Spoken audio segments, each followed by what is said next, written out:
और एक बार क्या होता है कि श्री राम भाइयों सहित अपने परम प्रिय हनुमान जी को लेकर साथ में सुंदर उपवन देखने के लिए गए।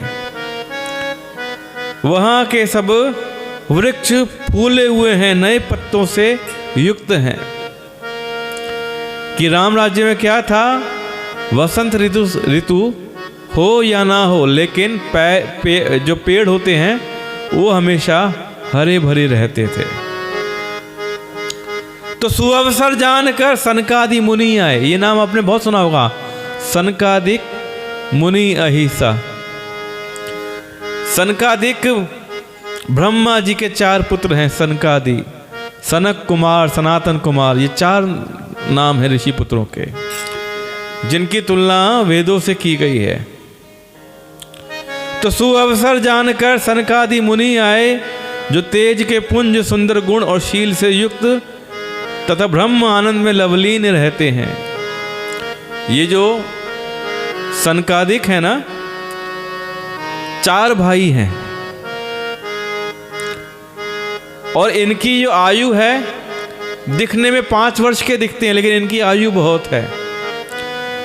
बहुत बड़े मुनि हैं, ऋषि हैं, ब्रह्मा जी के पुत्र हैं ये।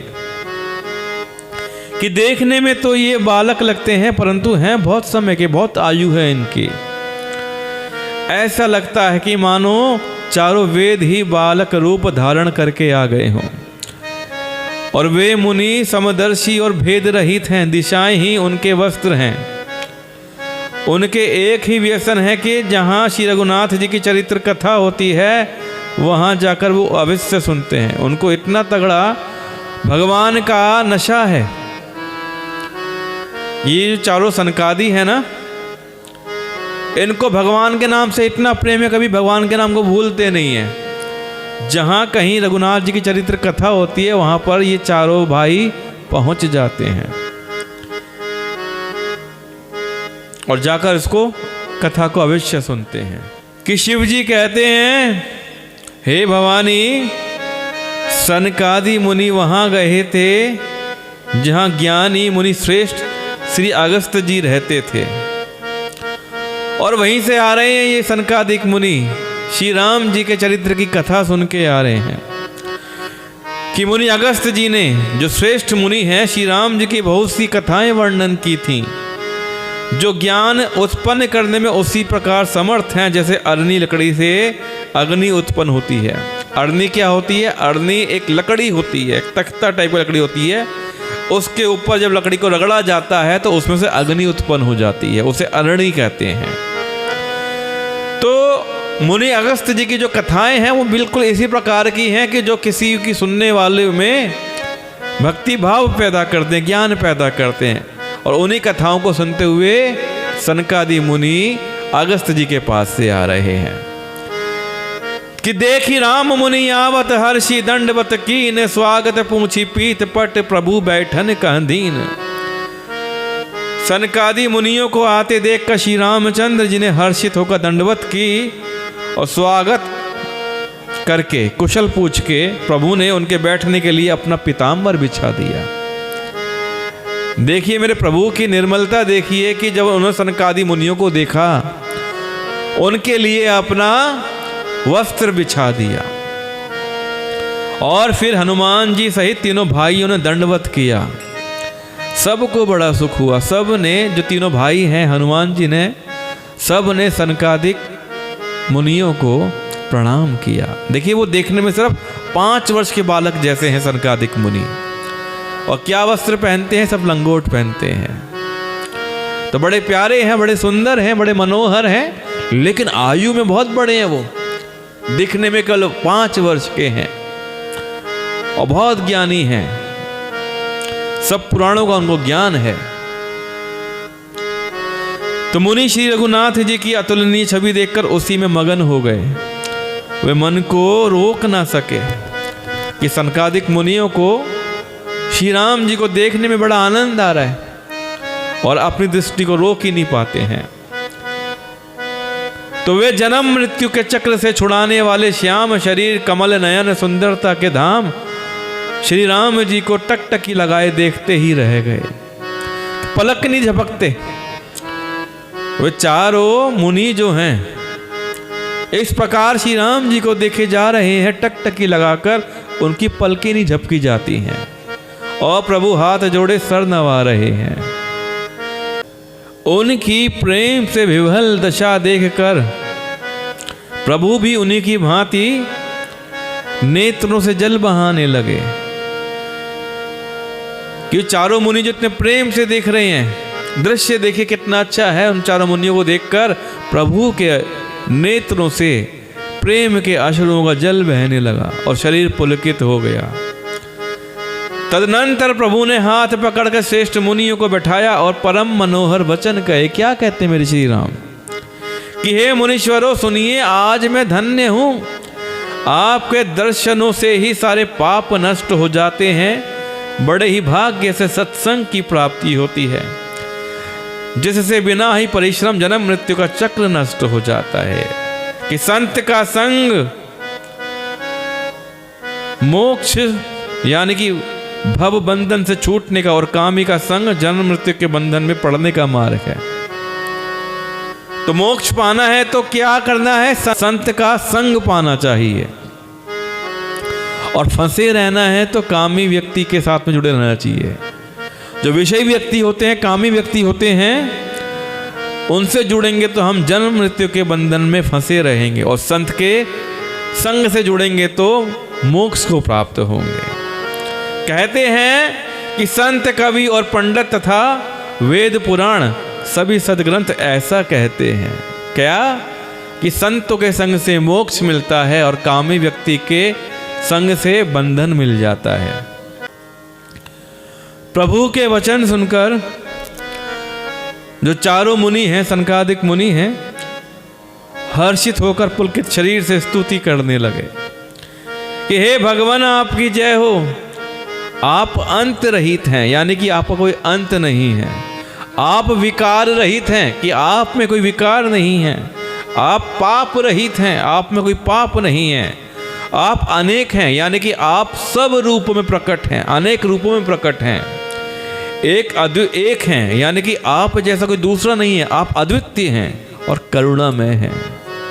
हे निर्गुण आपकी जय हो, हे गुण के समुद्र आपकी जय हो, जय हो। आप सुख के धाम अत्यंत सुंदर और अति चतुर हैं। हे लक्ष्मीपति आपकी जय हो, हे पृथ्वी के धारण करने वाले आपकी जय हो। आप उपमा रहित अनादि और शोभा की खान हैं, और आप ज्ञान के भंडार हैं। आप स्वयं मान रहित हैं और दूसरों को मान देने वाले। आप मान की आकांक्षा नहीं करते हैं और सबको मान देते हैं। श्री राघव जी कैसे हैं कि उन्हें मान की आकांक्षा नहीं है और सबको मान देने वाले हैं। वो वेद और पुराण आपका पावन सुंदर यश गाते हैं। आप तत्व के जानने वाले, की हुई सेवा को मानने वाले और अज्ञान का नाश करने वाले। हे निरंजन, आपके अनेकों अनंत नाम हैं और कोई नाम नहीं है, अर्थात आप सब नामों के परे हैं। आपके इतने नाम हैं लेकिन फिर भी आप सब नामों से परे हैं। कि हे रघुनाथ जी, आप हमें अपनी अत्यंत पवित्र करने वाली, तीनों प्रकार के तापों और जन्म मरण के कलेशों का नाश करने वाली भक्ति दीजिए। हे शरणागतों की कामना पूर्ण करने के लिए कामधेनु और कल्प वृक्ष प्रभु। कामना कैसे पूरी होती है? कामधेनु गाय से और कल्प वृक्ष से। ये जो वृक्ष है कल्प वृक्ष और कामधेनु जो गाय है, ये मन की इच्छाओं को पूरी करने वाले हैं। तो प्रभु की तुलना उसी से की गई है कि प्रसन्न होकर हमें यही वर दीजिए कि हमें आपकी भक्ति मिल जाए। हे रघुनाथ जी, आप जन्म मृत्यु रूप समुद्र को सोखने के लिए अगस्त मुनि के समान हैं। आप सेवा करने में सुलभ हैं तथा सब सुखों के देने वाले हैं। हे दीन बंधो, मन से उत्पन्न दारुण दुखों का नाश कीजिए और हम में समदृष्टि का विस्तार कीजिए। आप विषयों की आशा, भय और ईर्ष्या आदि के निवारण करने वाले हैं तथा विनय, विवेक और वैराग्य के विस्तार करने वाले हैं। हे राजाओं के शिरोमणि एवं पृथ्वी के भूषण श्री राम जी, संस्कृति यानी कि जन्म मृत्यु के प्रवाह रूपी नदी के लिए नौका रूप अपनी भक्ति प्रदान कीजिए। कि संस्कृति क्या है? ये जन्म मृत्यु का जो प्रवाह है ना, ये धाराएं चल रही हैं, इस नदी से हमें पार कराइए। ऐसी भक्ति दीजिए जो हमें, हमारे लिए नौका बन जाए, हमें इससे पार लगा दे।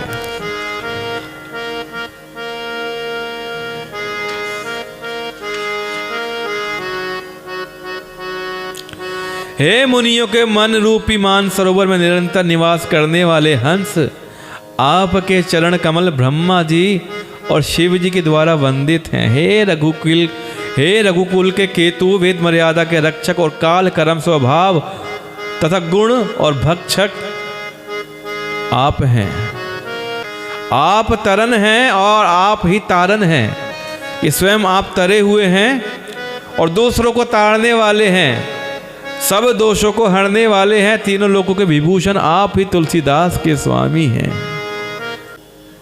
कि प्रेम सहित बार बार स्तुति करके सिर नवाकर अपना मनचाहा वर पाकर सनकादिक मुनि ब्रह्मलोक को चले गए।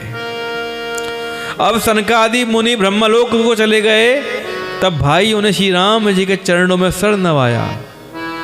सब भाई प्रभु से पूछते हुए सब कुछ चाहते हैं, इसलिए सब हनुमान जी को बोल रहे हैं, सब हनुमान जी को आगे कर रहे हैं, आप पूछिए ना, आप पूछिए। तो प्रभु से पूछते हुए सब कुछ चाहते हैं, सब हनुमान जी की ओर देख रहे हैं।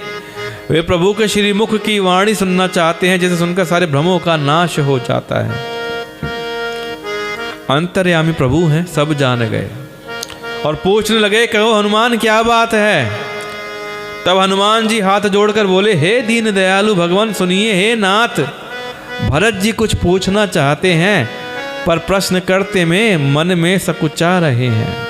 देखो तीनों भाई हैं, तीनों भाइयों की हिम्मत नहीं है अपने बड़े भाई के सामने बोल जाएं। तो हनुमान जी सिफारिश कर रहे हैं कि भरत जी कुछ पूछना चाहते हैं। तो भगवान ने कहा, हनुमान तुम तो मेरा स्वभाव जानते ही हो, भरत के और मेरे बीच में कोई भी अंतर नहीं है, कोई भेद नहीं है। प्रभु के वचन सुनकर भरत जी उनके चरण में गिर पड़े और कहा, हे नाथ, हे शरणागत के दुखों को हरने वाले, सुनिए।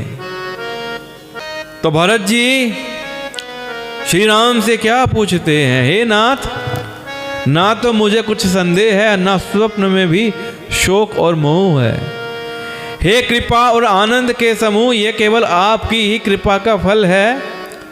फिर भी हे कृपा निधान, मैं आपसे एक धृष्टता करता हूँ। मैं सेवक हूँ और आप सेवक को सुख देने वाले हैं, इसलिए मेरी इस धृष्टता की क्षमाई कीजिए। आप मेरी धृष्टता को क्षमा कीजिए और मेरे प्रश्न का उत्तर देकर सुख दीजिए। हे रघुनाथ जी, कि वेद पुराणों ने संतों की महिमा बहुत प्रकार से गाई है, आपने भी अपने श्रीमुख से उनकी बड़ाई करी है और उन पर प्रभु आपका प्रेम बहुत है। हे प्रभु, मैं उनके लक्षण सुनना चाहता हूँ कि संतों के लक्षण क्या होते हैं। आप कृपा के समुद्र हैं, गुण तथा ज्ञान में अत्यंत निपुण हैं। तो क्या कहते हैं कि हे शरणागत का पालन करने वाले, संत और असंत के भेद अलग अलग करके मुझको समझाकर कहिए। तो श्री राम जी कहते हैं, हे भाई, संतों के लक्षण तो असंख्य हैं, अनेक हैं। कि संतों के जो गुण हैं वो असंख्य हैं, अनेक हैं, जो वेद और पुराणों में प्रसिद्ध हैं। संत और असंतों की करनी ऐसी है जैसे कुल्हाड़ी और चंदन का आचरण होता है। हे भाई सुनो, कुल्हाड़ी चंदन को काटती है, क्योंकि कुल्हाड़ी का काम किया है, कुल्हाड़ी का काम है वृक्षों को काटना। कुल्हाड़ी का काम ही वृक्षों को काटना है, किंतु चंदन अपने स्वभाव के कारण अपना गुण देकर उसे, किसको? काटने वाली कुल्हाड़ी को सुगंध से भर देता है, सुवासित कर देता है। इसी गुण के कारण चंदन देवताओं के सिरों पर चढ़ता है और जगत का प्रिय हो रहा है। चंदन को सब पसंद करते हैं ना, सब अपने पास चंदन को रखना चाहते हैं, क्योंकि वो जहाँ भी रहता है वहाँ पे सुगंध छोड़ देता है। हर व्यक्ति अपने पास चंदन को रखना चाहता है। और कुल्हाड़ी के मुख को यह दंड मिलता है कि उसको आग में जलाकर फिर घन से पीटते हैं। कुल्हाड़ी को जब नुकीला करना होता है, पैना करना होता है, तो क्या करते हैं, उसे अग्नि में तपाया जाता है। अग्नि तपा के उसको हथौड़े से पीटा जाता है, तब उसको पैना किया जाता है ताकि वो काम कर सके। तो यह दंड है कि वो कुल्हाड़ी है, काटती है, उसका स्वभाव है, उसका काम ही पेड़ों को काटना है, तो इसलिए उसको दंड मिलता है कि उसको आग में जलाया जाता है और घन से पीटा जाता है। तो चंदन सुख देता है तो सुख पाता है, और कुल्हाड़ी दुख देती है तो दुख पाती है। तो संत विषयों में लंपट नहीं होते, यानी लिप्त नहीं होते, शील और सद्गुणों की खान होते हैं। उन्हें पराया दुख देखकर दुख होता है और सुख देखकर सुख होता है। संतों की पहचान क्या होती है कि संत व्यक्ति जब किसी को दुखी देखेंगे ना तो वो दुख हो जाएंगे, और संत व्यक्ति जब किसी को खुश देखेंगे तो खुश हो जाएंगे। वे सब में सर्वत्र सब समय समता रखते हैं, कोई भेदभाव नहीं करते, हमेशा सब में सब जगह एक जैसा भाव रखते हैं, सबके लिए समता रखते हैं। उनके मन में कोई उनका शत्रु नहीं है, वे मद से रहित और वैराग्यवान होते हैं। उनमें कोई नशा नहीं होता, कोई अहंकार नहीं होता, वैरागी होते हैं तथा लोभ, क्रोध और हर्ष और भय का त्याग किए हुए रहते हैं। संत व्यक्ति कभी क्रोध नहीं करते। कोई संत अगर भी क्रोध करता है तो मान लीजिए वो क्रोध नहीं है। कोई संत अगर लालच करता है, लोभ करता है, तो संत नहीं है।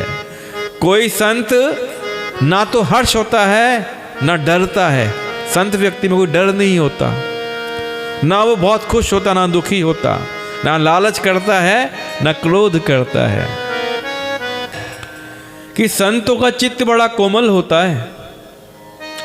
संत व्यक्ति का चित्त जो होगा, मन होगा, हृदय होगा, बड़ा कोमल होगा। वो सब पर दया करता है कि वे दीनों पर दया करते हैं तथा मन, वचन और कर्म से मेरी निष्कपट विशुद्ध भक्ति करते हैं। संत व्यक्ति भक्ति करते हैं और ऐसी भक्ति करते हैं कि वे दीनों पर दया करते हैं।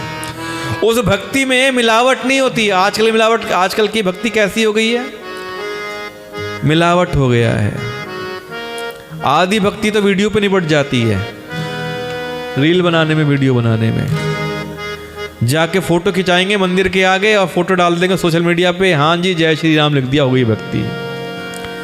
संत व्यक्ति कभी भी अपनी भक्ति का प्रपंच नहीं करता, चुपचाप अपनी भक्ति करता रहता है, विशुद्ध करता है, निष्कपट करता है। उसे दिखाने का लोभ लालच नहीं होता है। संत व्यक्ति क्या होते हैं, सबको सम्मान देते हैं, किसी को नीचा नहीं दिखाना चाहते, और स्वयं मान रहित होते हैं, किसी से मान की आकांक्षा नहीं करते, लेकिन सबको मान देना चाहते हैं, सबको इज्जत देना चाहते हैं। हे भरत, वे प्राणी, वो संत जन होते हैं ना, वो मुझे प्राणों के समान प्रिय होते हैं। संतों को कोई कामना नहीं होती है, संतों की कोई कामना नहीं होती है अपने लिए। वो मेरे नाम के परायण होते हैं, शांति, वैराग्य, विनय और प्रसन्नता के घर होते हैं। जो शुद्ध संत होते हैं ना, उनमें शांति होती है, वैराग्य होता है, विनय होते हैं और प्रसन्नता उनके घर में रहती है, उनके मन में रहती है। उनमें शीतलता, सरलता, सबके प्रति मित्र भाव और ब्राह्मण के चरणों में प्रीति होती है, जो धर्म को उत्पन्न करने वाली है। हे तात, ये सब लक्षण जिसके हृदय में बसते हों, उसको सदा सच्चा संत जानना।